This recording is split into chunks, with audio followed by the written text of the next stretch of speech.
As we track the situation in Kashmir, let's go back to what happened at the United Nations Security Council. That statement from China saying that the world is concerned about the situation in Jammu and Kashmir. Joining me is someone who understands what happens in diplomatic circles and what to make of them. We have with us Vivek Karju, former Indian diplomat, someone who's handled affairs related to Pakistan as a joint secretary as well. Good evening, Mr. Karju. Good to have you on Gravitas. My first question to you, how do you see these developments and the statement that has come from China? Well, the Chinese statement is entirely on expected lines. Their ambassador to the UN has only repeated what the Chinese spokesmen have been saying all through. The question is, if the Chinese stand and has been... I'm sorry to interrupt you, sir. Syed Akbaruddin making a statement there. Let's listen. With you, so please cut me some slack because this is the first time I'm interacting with you. I'm a much more conventional diplomat. I do my job rather than add to the fire and fury of heightening tensions. So I just came here because for the first time, after the end of the Security Council closed consultations, we noted that two states who made national statements tried to pass them off as the will of the international community.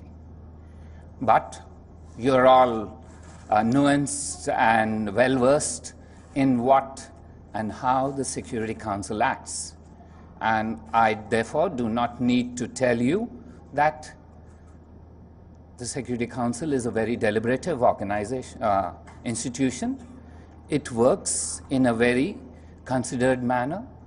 Its outcomes are provided to all of us through the President.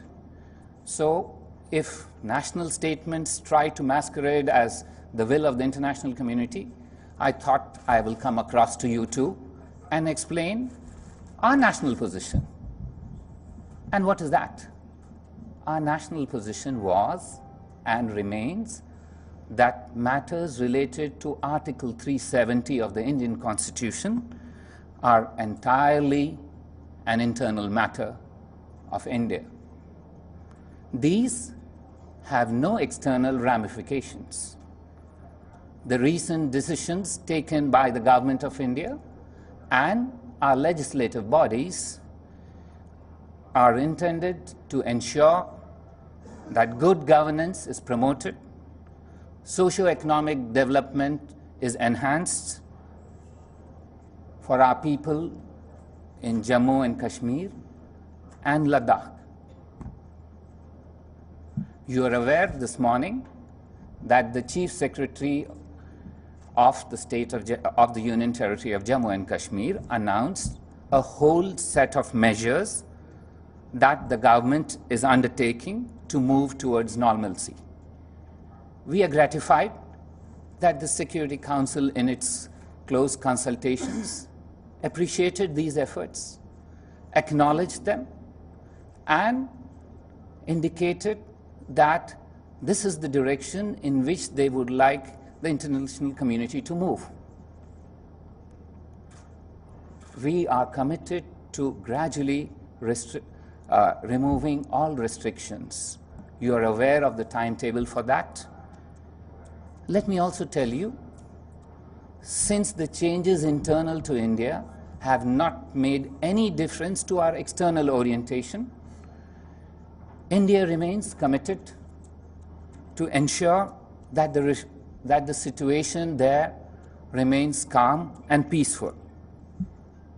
We are committed to all the agreements that we have signed on this issue. We note that there were some who tried to project an alarmist approach to the situation which is far from the ground realities. Of particular concern is that one state is using terminology of jihad against and promoting violence in India, including by their leaders. Friends, violence is no solution to the problems that all of us face. We are committed to and inconsistent with our previous position that all issues between India and Pakistan, as well as India and any other country, will be resolved bilaterally, peacefully, and in a manner that behoves normal interstate relations between countries. We are saddened that terrorism is being fueled, language and incendiary talk of jihad is being mentioned by people who should know better. All of you are understanding of the situation here. I do not need to tell you what was the outcome of the close consultations. You will yourself know about it. We stand ready to continue our efforts towards peaceful resolution of all issues in an atmosphere free of terror and violence. And I'm ready, if any of you are willing to ask any questions, I will take. I understand there are many of you. This is my first time, so I said, please cut me slack. And yes, I will. Don't worry. I will. Please, I'll start with you. And just relax.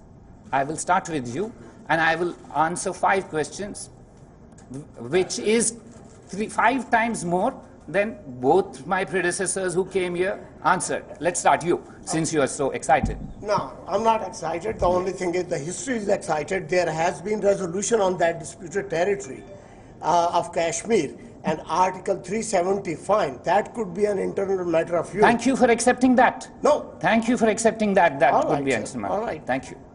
So Article 370 was enshrined in the Indian where? Constitution. Thank you. By India. Right, but the thing is, still the reality remains that how do you deal with the UN Security Council resolutions passed in 1947, 50, and then Shimla Agreement has also failed in bilateralism? Thank you. Thank you.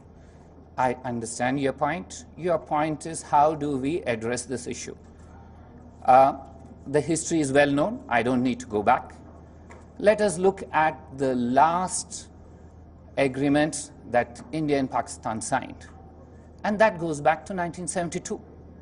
We are committed to that, and we hope Pakistan too is, to try to address these issues in the manner that they have signed on to in a legally binding agreement, and we stand ready to address them in that context.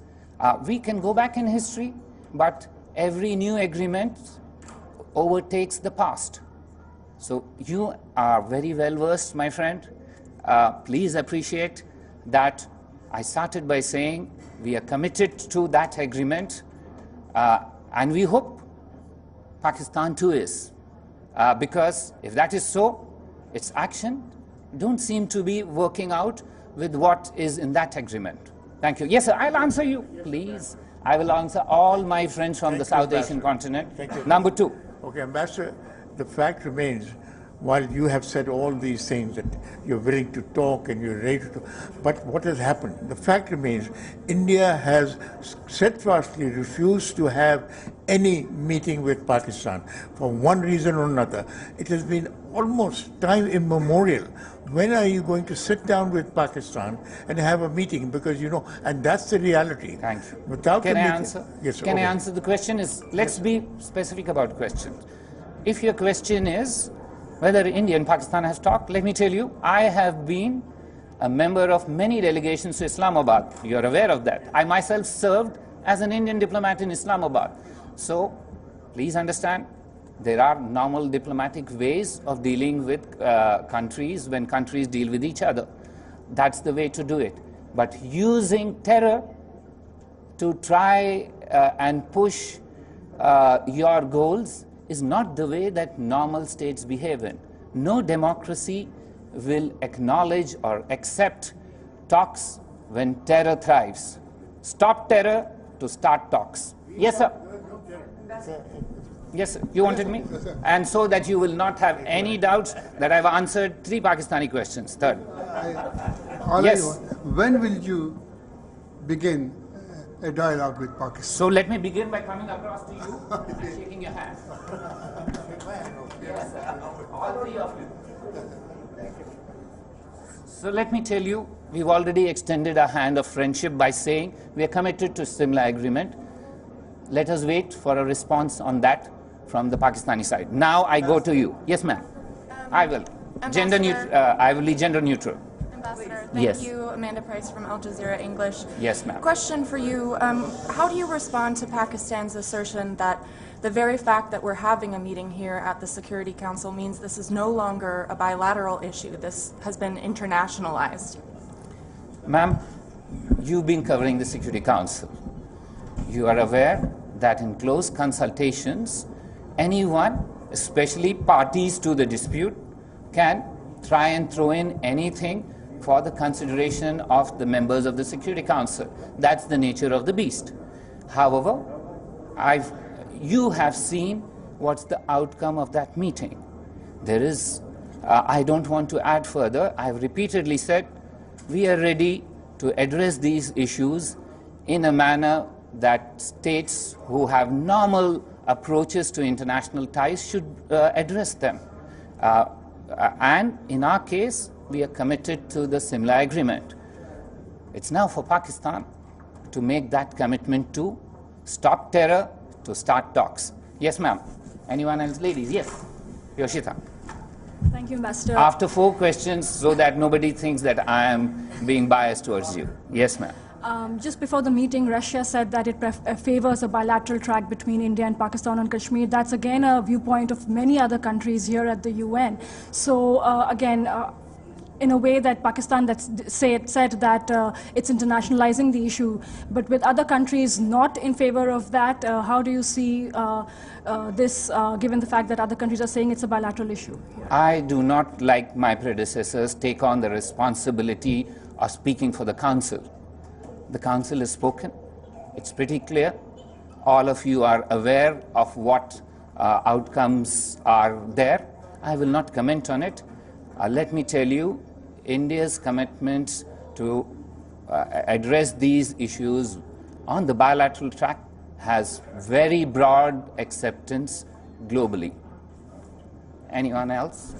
Yes, just one minute. Thank yes. you, Ambassador. Yes. You always had a complaint that I never spoke with you. Yes. I'm ready now. Yeah. And this is the 5th, but I will give you 1/6. Mr. Ambassador, you spoke about normalization and removing the restrictions in Kashmir. So are you here admitting that there is something wrong that happened? 1 second. One question at a time. I never answer more than one. How India is going to address the will of the Kashmiri people? True. Thank you. So let me tell you, there is something called prevention is better than cure. The measures that we took were preventive in nature. They were designed to stop terrorists from bleeding our people. You've noticed that in the 10 days that have passed, there are no casualties. There are no fatalities. That's because every effort was made to work to ensure that our people in Jammu and Kashmir are not adversely affected in terms of their lives. Yes, there's always a difficulty that sometimes these will lead to restrictions. We acknowledge that. We are an open society. We acknowledge that. But it's a balance of choice that the administrators on the ground should make, not journalists here or diplomats here. Please allow them the space and time to address these issues. They have controlled the situation. You have seen there's not one fatality. In similar situations in large parts of the world, including previously in Jammu and Kashmir, there have been large fatalities if such a issue arises. So please give us some time. We are addressing it in a democratic manner, in a manner that we are committed to address difficulties that our people in Jammu and Kashmir are facing. So last question, ma'am. Ambassador Abbasi from Voice of America. You talked about Pakistan promoting extremist elements in the region. What do you have to say about the international organization accusing Indian troops and soldiers committing human rights violation in Indian administrated Kashmir? I don't know what you're talking of. International organization, the UN didn't say anything. I don't go by, pardon, well, madam, yes, let's go one by one. Let's go. Please, please, I will answer. Right. There is nobody which is intergovernmental in nature which has accused India of anything that you're saying, anything. Please, let me explain. Let me explain. You've asked your question. Please cut me that slack. Give me that slack. I'm new to this game. Please understand that. So, no intergovernmental organization in the world has ever said anything about Indian democracy, India's commitment to human rights. We are the country who started issues of apartheid at the UN. None of you who are talking about this were even worried about that. Don't forget, India was the country which changed the charter of the Human Rights Declaration from... Please, please, please, it's fair. You had your chance. Allow me to speak. We are not in a debate. We are in a question and answer modality. So, we are the country which changed the word all men are born equal in the Human Rights Charter to all humans are born equal, signifying men and women are equal. So please, our constitution is an open book. Our legislature is an open book. Put on the TV, you will see we have different shades of opinion in India. There will be issues discussed, and if there are issues, these will be addressed by our courts. We don't need international busybodies to try and tell us how to run our lives. We are 1 billion+ people. We know how to do, and a commitment to democracy, unlike those who are now trying to speak to me, have no, whose experience is extremely limited. We have vast experience. We will fulfill our goals. We are committed to addressing the difficulties some of our people have, and please give us the time and space to address these. Thank you very much. Don't these restrictions undermine India's image as democracy, as an open democracy? Usually I would have answered, because as I said, none of you answered a question. People who came here and just walked off. As a representative of an open democracy, I am ready to answer. Please, please, please, let me answer this. Speaking about India's track record and these new restrictions, don't they undermine that image of being an open democracy? So, public order is integral to ensuring that democracy prospers. Without public order, no democracy can function. So there are reasonable restrictions. We acknowledge that these are restrictions. We are easing them. Again, let us not here decide what and to what extent and how fast this is done. There is a pace, there is a trajectory. The trajectory is clear. You may not be happy with the pace. Some others may be unhappy with the pace. But it's the people on the ground, the administrators who are committed, who work under democratically elected leaders, who will decide this. And let me assure you, India is a vibrant, thriving democracy, and we live by it every day. Thank you very much.